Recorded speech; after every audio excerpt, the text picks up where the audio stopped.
किसी व्यक्ति, वस्तु या स्थान की वास्तविक पहचान उसके नाम से ही होती है। नाम सुनते ही उसके इतिहास, वर्तमान और उसकी सांस्कृतिक विरासत का ज्ञान स्वतः हो जाता है। भारत में जब विदेशी आक्रांताओं ने आक्रमण किए तो उन्होंने जिस भी स्थान को जीता उसे लूटा, जला दिया, साथ ही उससे उसकी पहचान यानी उसका नाम भी छीन लिया। और भारत के लोगों को सदियों तक बार बार ये स्मरण कराने के लिए कि वो ये क्षेत्र जीत चुके हैं, उसका नाम बदलकर कुछ और रख दिया। एक लंबे समय से वो नाम चले आ रहे थे।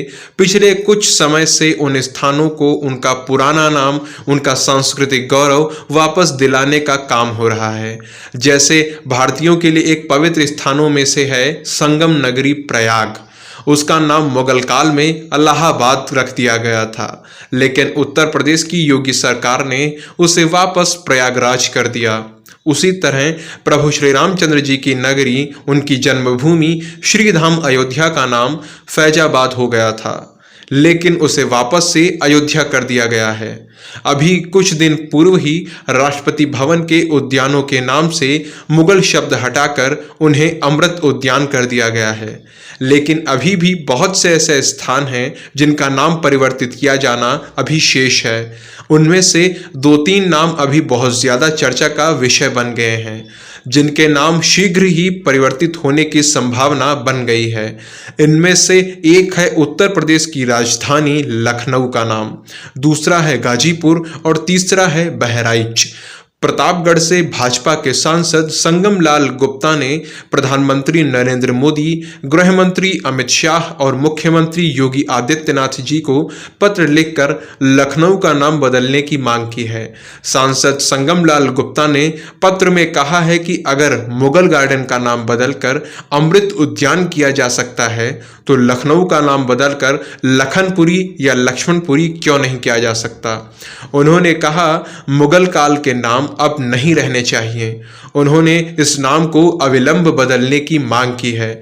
मित्रों, ऐसी मान्यता है कि त्रेता युग में भगवान राम ने राजधानी अयोध्या से कुछ दूर कौशल राज्य का एक भाग अपने भाई श्री लक्ष्मण जी को दे दिया था। इसका नाम लक्ष्मणपुरी रखा गया था।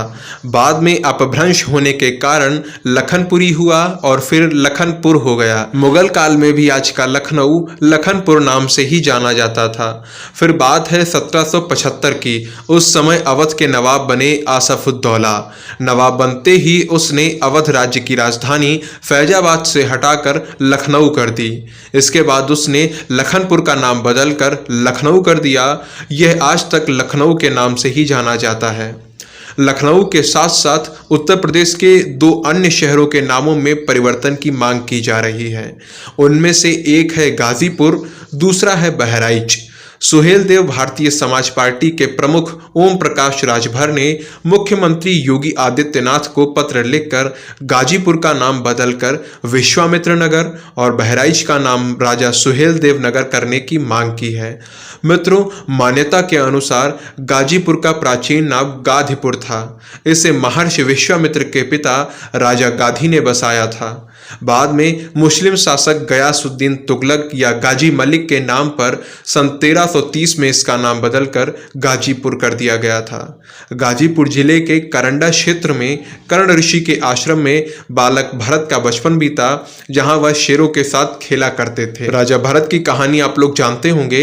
इनके माता पिता दुष्यंत और शकुंतला थे। सम्राट भरत का ननिहाल गाजीपुर को ही माना जाता है, जिसे आज गाजीपुर के नाम से जाना जाता है। मित्रों, अब अगर बात बहराइच की करें तो ये वो स्थान है जहां पर महान शासक और भारत के वीर महाराज सुहेलदेव जी ने क्रूर विदेशी आक्रांता महमूद गजनवी के भतीजे सैयद सालार मसूद गाजी को परास्त किया था, उसे समाप्त कर दिया था।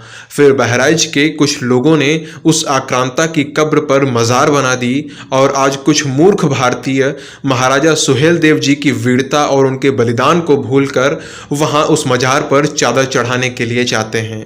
ऐसे में बहराइच का नाम महाराजा सुहेलदेव जी के नाम पर अगर रखा जाएगा तो लोगों में एक जागृति आएगी। आगे आने वाली पीढ़ियां अपने महान शासक को याद करेंगी, उनके बलिदानों से प्रेरणा लेंगी और भारत भूमि के लिए अपना सर्वस्व न्यौछावर करने के लिए तैयार रहेंगी। इसीलिए इन सभी नगरों के नाम वापस उनके पुराने नामों पर रख दिए जाने चाहिए, ताकि लोगों में सांस्कृतिक गौरव की भावना का लगातार विकास होता रहे।